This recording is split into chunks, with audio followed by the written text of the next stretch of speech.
suara dalam RUPS. Yang kedua, menerima pembayaran dividen dan sisa kekayaan hasil likuidasi.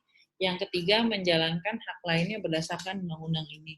Banyak sebenarnya hak-hak pemegang saham di dalam UU PT itu tersebar di beberapa pasal, seperti dia bisa dia mengajukan permohonan untuk penetapan quorum RUPS untuk penyelenggaraan RUPS ketiga.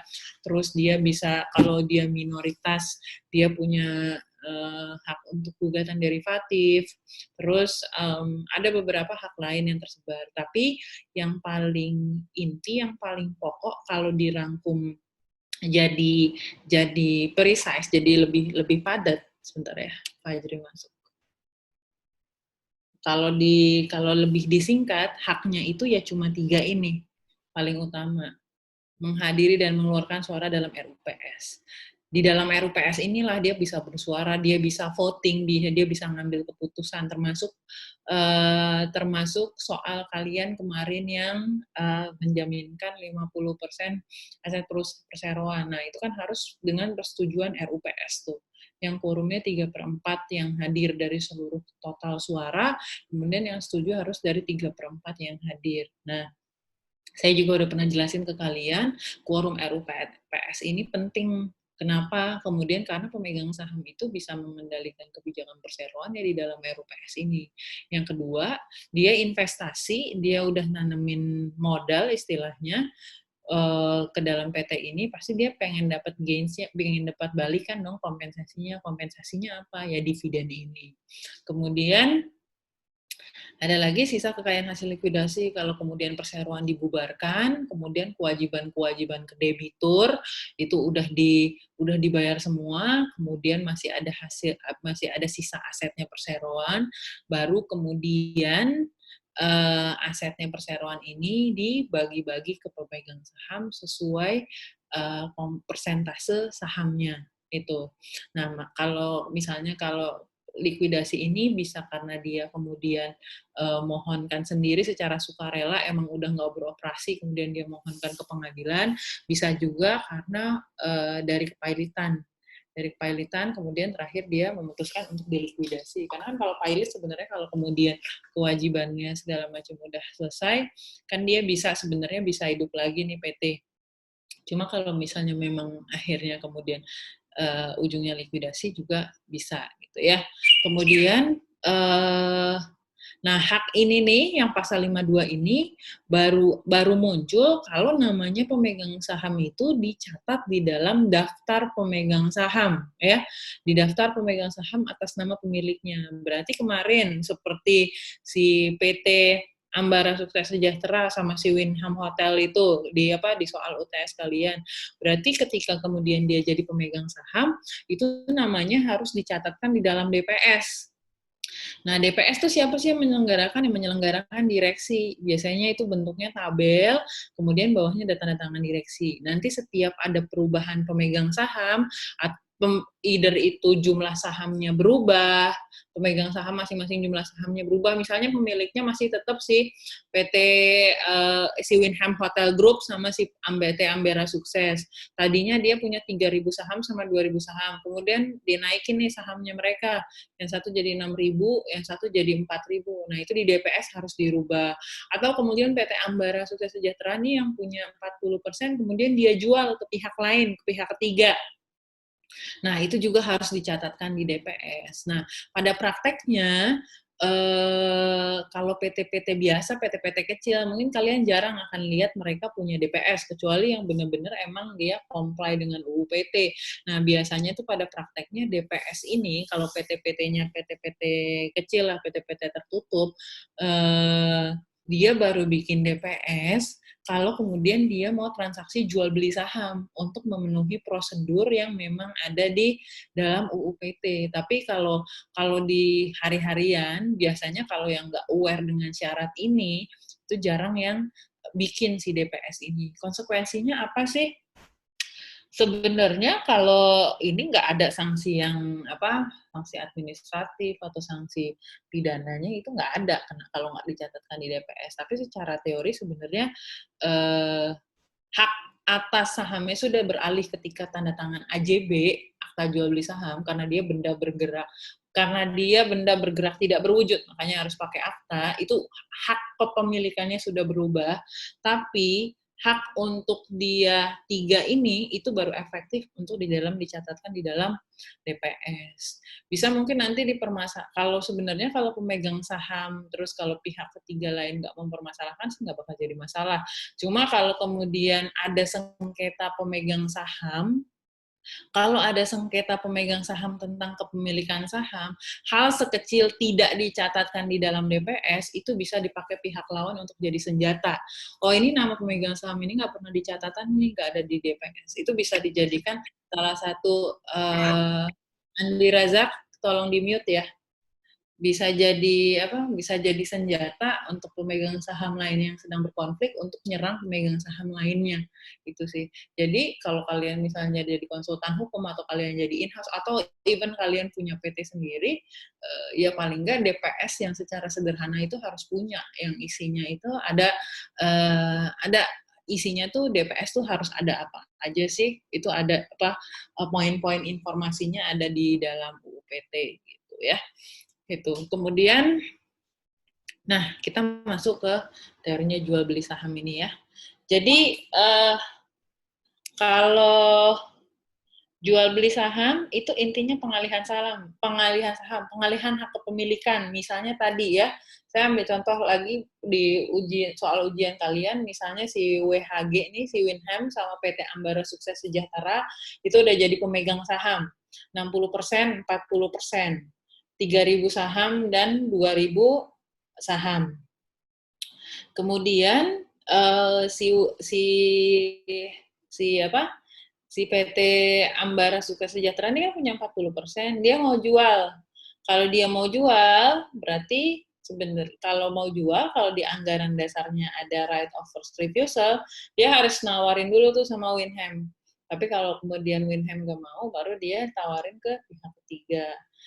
Nah, misalnya si PT Ambara Sukses Sejahtera ini mau jual ke ada misalnya Tuan Ahmad nih. Tuan Ahmad dia mau beli sahamnya si PT Ambara Sukses Sejahtera. Nah, itu dia berarti mau melakukan jual beli saham.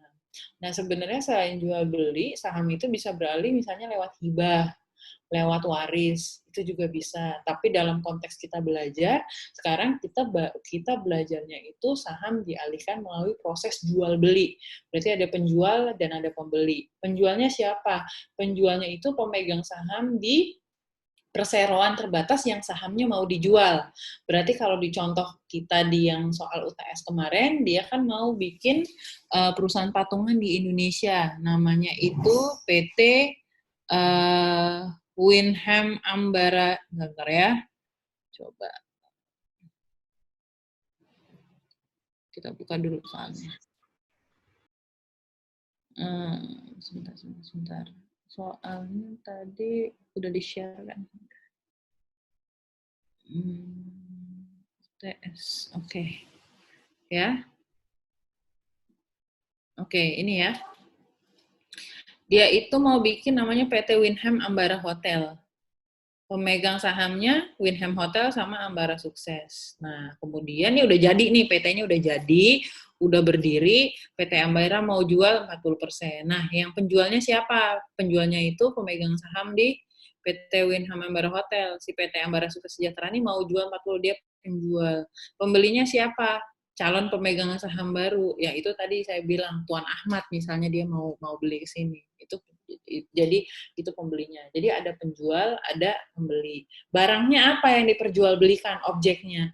Objeknya itu adalah saham. Saham tadi. Sahamnya siapa? Sahamnya PT Ambara, PT Winham Ambara. PT Winham Ambara Hotel ya.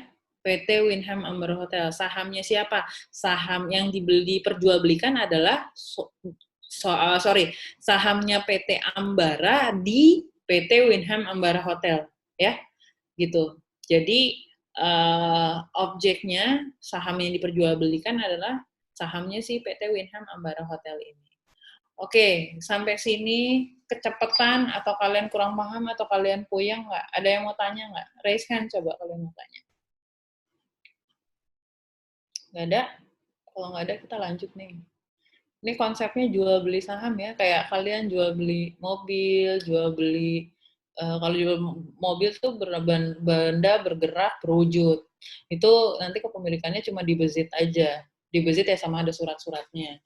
Kalau misalnya kayak jual beli apa komputer atau jual beli laptop itu juga nggak ada surat-suratnya, langsung di Bezit, langsung di istilahnya karena benda bergerak langsung diambil, dia langsung ada di dalam kepemilikannya atau penguasaannya sih dialihkan ke pembeli gitu ya. Oke, kita lanjut ya. Coba kita masuk ke PowerPoint deh. PowerPoint yang ini ya. Oke. Pemindahan hak atas saham antara lain dilakukan antara jual beli saham. Tadi yang saya bilang, pemindahan hak atas saham itu bisa hibah, bisa waris. Nah, salah satu caranya adalah jual beli saham. Jual beli saham tunduk pada ketentuan jual beli dalam KUH Perdata dan UU PT ya. Kemudian transaksi jual beli saham yang tidak menyebabkan berubahnya pengendalian. Nah, ini yang akan kita pelajari. Berubahnya kontrol atau pengendalian di dalam perseroan, maka tunduk pada ketentuan umum mengenai pemindahan atas saham dan tidak tunduk pada ketentuan mengenai akuisisi dalam UU PT dan peraturan pelaksananya. Transaksi jual beli saham yang menyebabkan perubahan pengendalian atau akuisisi di dalam perseroan tunduk pada ketentuan mengenai pengambil alihan dalam UU PT dan peraturan pelaksananya. Oke, kita loncat dulu ke tabel ini ya. Semuanya tolong buka tabel ini. Lihat tabel ini. Ini perbedaan dasar yang harus kalian pahami. Karena selama kita belajar jual beli saham dan pengambil alihan atau akuisisi, yang konsep yang paling dasar kalian harus pahami adalah perbedaannya.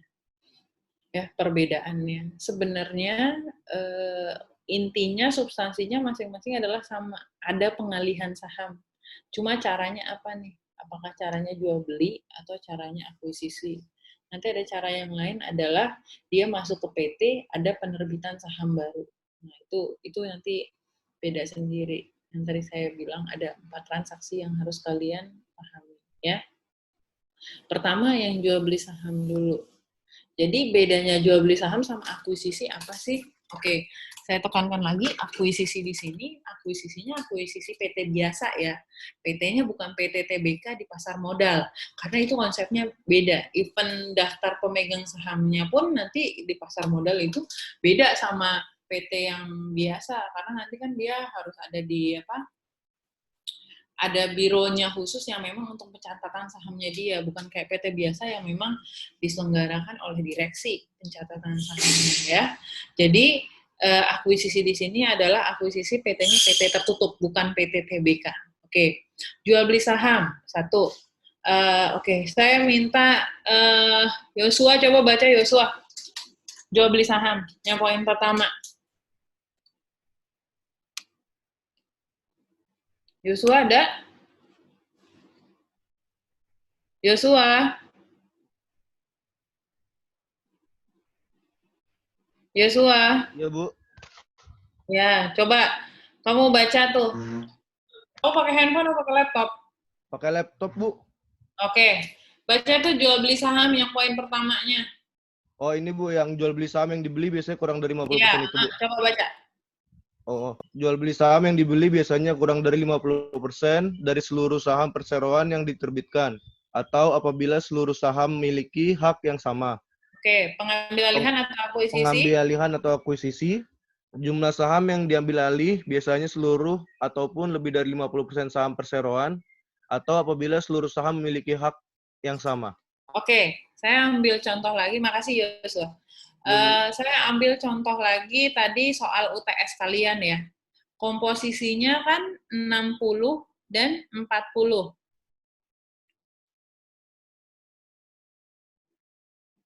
Komposisinya pemegang sahamnya 60-40. Kalau PT Ambara Sukses Sejahtera yang jual 40% sahamnya ke Tuan Ahmad, itu namanya jual beli saham. Kemudian, kalau Winham Hotel Group yang jual sahamnya 60%, Misalnya ketuan budi, itu namanya akuisisi. Kalian bisa lihat perbedaannya. Jadi, kalau kemudian PT-nya PT biasa atau PT tertutup, dan untuk konsep kalian belajarnya awal, kalau dia punya 50% lebih saham di dalam perseroan, itu dia dianggap sebagai pengendali. Dia dianggap sebagai pengendali, berarti dia persentase sahamnya tuh menguasai mayoritas. Itu dianggap sebagai pengendali. Dan tidak ada perbedaan pemegang saham dengan hak istimewa atau kemudian dengan hak misalnya hak biasa, karena saham itu haknya tuh bisa yang nempel di saham itu bisa macam-macam. Saham itu ada yang dengan hak suara, ada yang dengan tidak, ada yang cuma terima dividen tapi nggak ada hak suaranya. Itu bisa juga ditentuin seperti itu. Tapi dalam konsep kita belajar, semua saham haknya sama. Semuanya punya suara. Kalau dia punya 50% lebih atau dia mayoritas, itu dia dianggap sebagai pengendali. Kemudian kalau dia jual sahamnya nih si pengendali atau kemudian pihak ketiga dari luar mau ngambil sahamnya si pengendali, itu namanya akuisisi atau pengambil alihan. Tapi kalau misalnya dia belinya sahamnya bukan yang mayoritas, tapi yang minoritas, misalnya yang 40%, itu namanya jual beli saham. Oke, Satrio, Sat, coba di-unmute, Sat. Iya, Bu. Paham nggak kamu? Paham, Bu. Jadi kalau misalnya PT Ambara Sukses Sejahtera yang jual sahamnya itu jual beli saham apa akuisisi? Saat Apa, Bu? kalau PT Ambara Sukses Sejahtera yang jual sahamnya nih 40% sahamnya itu akuisisi apa jual beli saham? Jual beli saham. Betul. Oke. Kemudian kalau Tuan Budi beli sahamnya si Winham Hotel Group itu akuisisi saham apa jual beli? Akuisisi. Oke, itu ya akuisisi. Oke, makasih Sat. Ya, Ya, Bu. oke.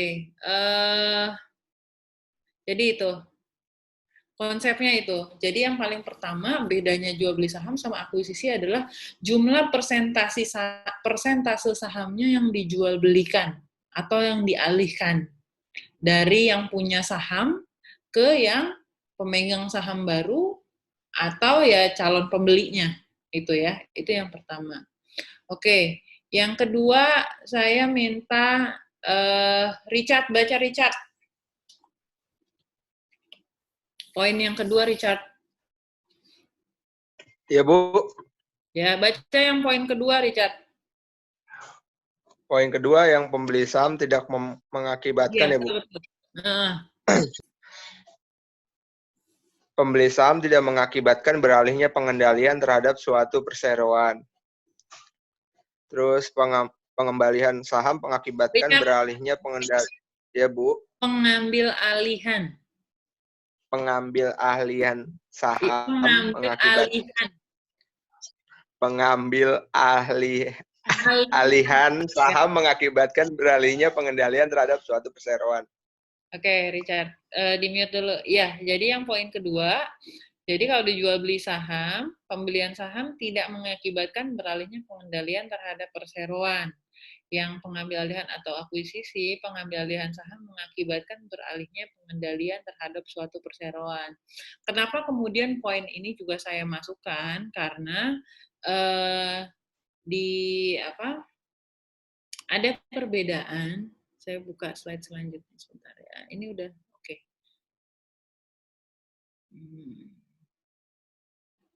Nah, di sini kalian bisa lihat nih, ada definisi pengambil alihan. Ada yang referensinya UPT, ini Undang-Undang Nomor 40 2007, ada referensi dari PP 2798. PP 2798 ini sebenarnya adalah peraturan pelaksananya Undang-Undang 195, Undang-Undang 1 tahun 1995. Jadi sebelum ada 40 2007 tentang perseroan terbatas, itu sebelumnya ada Undang-Undang 195. Cuma undang-undangnya dicabut terus diganti sama Undang-Undang 40, peraturan pelaksananya belum diubah. Nah, dulu konsepnya waktu Undang-Undang 195, kalau mengambil alih, baik sebagian besar tuh sebagian besar, seluruh atau sebagian besar saham, dan dapat mengakibatkan beralih pengendalian, itu dimasukkan sebagai definisi akuisisi. Tapi kalau di Undang-Undang PT sekarang, dia itu sebenarnya tidak menyebabkan persentase. Kalau misalnya kemudian dia 30% atau 40% dia tuh udah jadi pengendali, itu sebenarnya sudah termasuk akuisisi. Siapa sih kemudian yang mutusin satu transaksi itu akuisisi atau bukan akuisisi?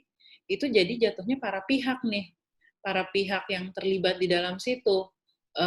Baik lawyernya, kemudian konsultasi juga ke notaris, apakah kemudian ini 40% ini akuisisi atau tidak gitu ya. Karena di UU PT itu tidak ada patokan pengendalian itu definisinya apa sih gitu. Jadi kalau dilihat di sini di slide selanjutnya, ini saya masukin. Kita memang belajarnya bukan PTTBK, tapi kalau PTTBK tuh acuannya apa sih untuk definisi pengendalian? Satu, sahamnya lebih dari 50% dari sisi store. Kemudian yang kedua, punya kemampuan untuk menentukan langsung atau tidak langsung dengan cara apapun pengelolaan kebijaksanaan perusahaan terbuka. Nah, kalau secara doktrin, itu kewenangan nunjuk direksi dan dewan komisaris. Kemudian quorum di RUPS dan perubahan anggaran dasar. Kemudian ada saham dengan hak khusus. Nah, ini yang kalau kemarin kalian cermati, tadi yang saya jelaskan ke kalian di awal, si PT, si Windham Hotel Group itu kan 60% asing. Dia mayoritas, dia punya hak untuk nentuin direktur utama dan direktur keuangan. Nah, di situ kelihatan bahwa dia memang mengendalikan perseroan. Terus rinciannya mengenai pengendalian kalian bisa baca di sini. Nah, mungkin kalian jadi kemudian bingung. Jadi sebenarnya gimana nih Bu konsepnya? Nah, kalau untuk tataran konsep kalian baru belajar, kalian termasuk nanti di soal ujian kalian pakai patokannya seluruh, kalau dia jual misalnya seluruh atau sebagian besar, pokoknya lebih udah dari 50%, itu udah namanya akuisisi. Di bawah itu namanya jual beli saham persentasenya untuk lebih memudahkan. Tapi nanti kalau kalian praktek untuk menentukan dengan definisinya Undang-Undang 40 yang sekarang yang tidak di definisi akuisisi itu tidak menyebutkan jumlah sahamnya, itu nanti tergantung pada prakteknya nanti seperti apa. Kalau dilihat karakter sahamnya tuh ada hak-hak khusus yang menempel nggak di situ gitu ya. Itu seperti itu. Tapi kalau untuk kalian belajar cukup patokannya semua saham punya hak suara.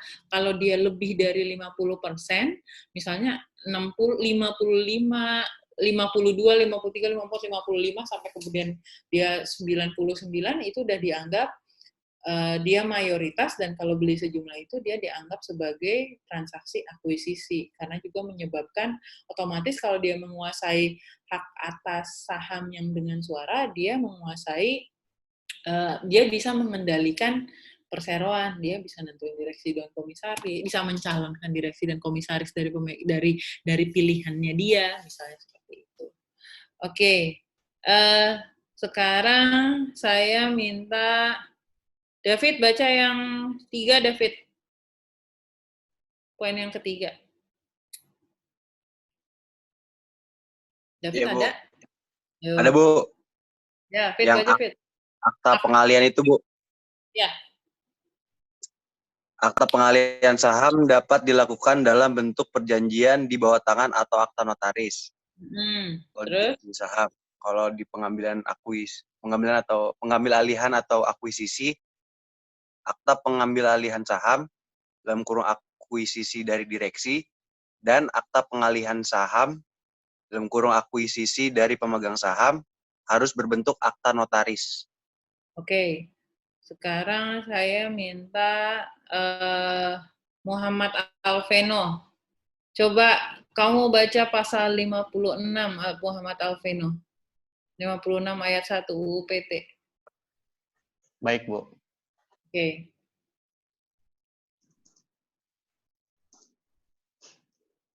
Pasal 56 ayat 1. Hmm. Pemindahan hak atas saham dilakukan dengan akta pemindahan hak. Oke, kamu baca penjelasannya. Baik, Bu. Ayat 1 yang dimaksud dengan akta baik berupa akta yang dibuat di hadapan notaris maupun akta di bawah tangan. Oke, makasih. Jadi, Baik, Bu.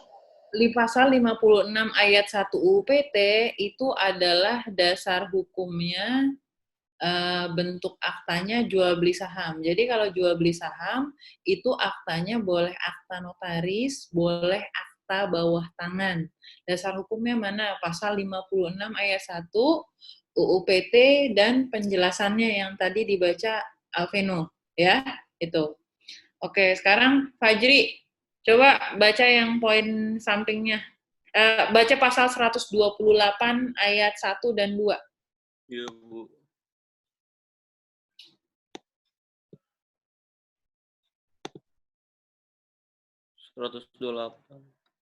Agak kencengan Fajri suaranya. Tes. Ya, dengar saya dengar. Pasal 128. Ayat 1. Rancangan penggabungan, peleburan, pengambilalihan, atau pemisahan yang telah disetujui RUPS dituangkan ke dalam akta penggabungan, peleburan, pengambilalihan, atau pemisahan yang dibuat di hadapan notaris dalam bahasa Indonesia. Oke. Ayat 2. Akta pengambilalihan saham yang dilakukan langsung dari pemegang saham wajib dinyatakan dengan akta notaris dalam bahasa Indonesia. Oke, coba kamu lihat penjelasannya apa, Fajri? Penjelasannya, Bu. Baca coba. Pasal 128.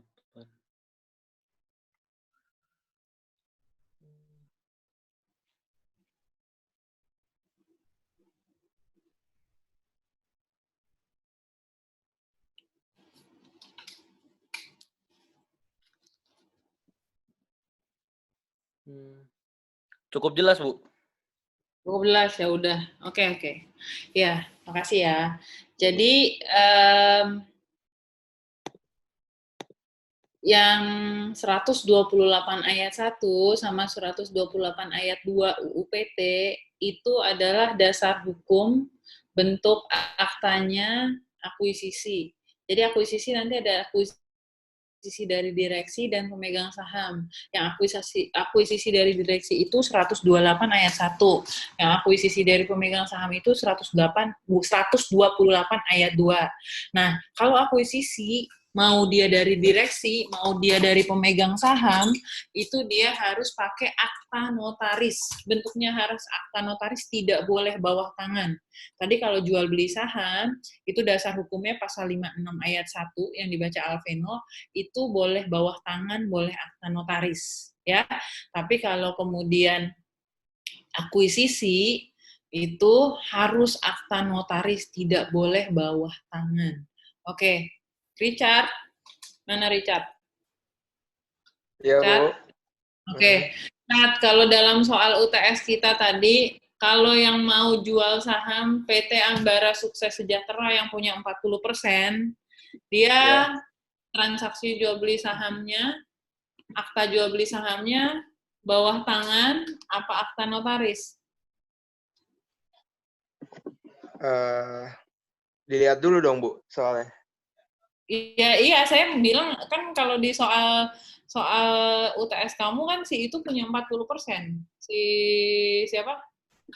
Si PT Ambara Sukses Sejahtera. Dia kan sahamnya 40% tuh di PT itu. Nah, 40%. Nah, sekarang dia mau jual sahamnya. Nah, pertama, Bisa itu jual beli saham apa akuisisi, Cat? itu jual beli saham, Bu, kalau di bawah 60%. Oke, terus kalau gitu dia yang pasal berapa yang berlaku dasar hukumnya? Pasal 128, Bu. Richard, kamu nggak dengerin? Coba pasal 56 apa 128? Coba kamu baca. Tadi kan kamu bilang jual beli saham. Iya, Bu. Ya, jadi aktanya, transaksi akta jual belinya harus akta notaris, apa boleh bawa tangan, apa boleh dua-duanya, apa gimana? Boleh dua-duanya, Bu. Karena, Tadi. karena, Karena dijelasin di undang-undang. iya karena dia transaksinya apa jenisnya? Karena transaksinya jual beli saham, Bu. Oke, jual beli saham. Ya, itu jual beli Iya, Bu. saham. Oke, Andi naik. Mahardika. Oke. Kalau Winham Hotel Group yang punya 60% di soal UTS kamu, itu dia mau jual tuh si 60%-nya, 60% sahamnya, itu harus akta notaris apa boleh akta bawah tangan? Andinai Mahardika. Ya, Bu. Ya, kalau si Winham Hotel Group tuh yang punya 60% di soal UTS-mu, dia Ya, mau Bu. jual sahamnya, dia Ya. harus akta notaris apa boleh bawa tangan? Boleh dua-duanya, Bu. Apa dasarnya? Sekarang saya tanya dulu, kalau si Winham Hotel Group mau jual 60% sahamnya, itu transaksinya akuisisi apa jual beli saham? Jual beli, Bu. Kamu baru masuk ya? Kamu nggak nyimak dari tadi? Nyimak, Bu. Coba kamu baca yang PowerPoint yang di poin 1 tuh. Ya, Bu. Yang jual beli saham ya, Bu. Ya, yang tadi baca Yosua. Ini di layar saya masih yang dijual beli saham, Bu. Yang mana? Perbedaan jual beli saham. Oh iya. Yang di poin 1, coba kamu baca. Jumlah saham yang dibeli biasanya kurang dari 50% dari seluruh saham perseroan yang diterbitkan apabila seluruh saham memiliki hak yang sama. Nah, itu jual beli saham. Kalau akuisisi, Jumlah saham yang diambil alih biasanya seluruh ataupun lebih dari 50% saham perseroan. Oh, berarti akuisisi, Bu. Oke. Jadi kalau akuisisi berarti dia harus akta notaris apa akta bawah tangan? Akta notaris, Bu. Akta notaris, dasar hukumnya pasal berapa? Boleh lihat dulu, Bu. Boleh, tadi disebutin sama temenmu. Udah dibacain coba, pasal berapa tadi? Lupa saya, Bu. Andi Razak, coba. Kamu catat makanya. Kamu jangan-jangan sambil bobo-boboan ya kuliahnya ya. Enggak, Bu. Andi Razak, coba. Pasalnya pasal berapa? Di Andi Razak. Ya, Bu. Ya, ini Ya, Bu. saya cerita nih, kalau yang lama-lama responnya lagi pada bobo-boboan ya. Andi Razak, kamu pasal berapa? Coba bantu si Andi Nae tadi. Kalau nggak salah dari pasal 58 ya, Bu. Hah? Pasal 28? Coba kamu lihat pasal 28 kita isinya apa? 58, Bu. Azumar, coba. Pasal berapa, Azumar?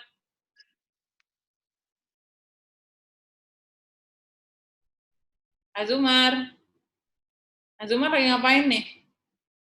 Azumar.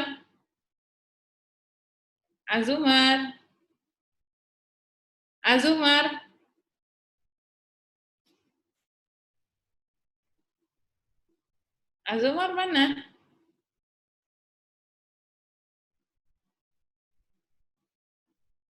Azumar nggak ada? Oke.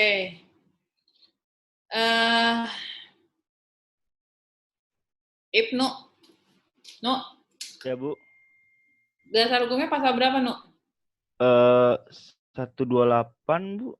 Atau Betul, ayat berapa? ayat 2 ya. 2 kayak. Iya, 1 dan 2. Ayat 1 dan 2 ya. Iya. Oke, ya. Jadi Andi Nae Mahardika itu tadi 128 ayat 1 dan 2 ya. Coba Ya, Bu. catat. Azak juga. Azumar Ya, Zumar kalau nggak respon-respon juga, saya curiga dia nyalain tapi terus dia tinggal pergi. Atau gimana? Oke, ini bakalan mati, jadi nanti saya invite lagi ya. Oke, thank you.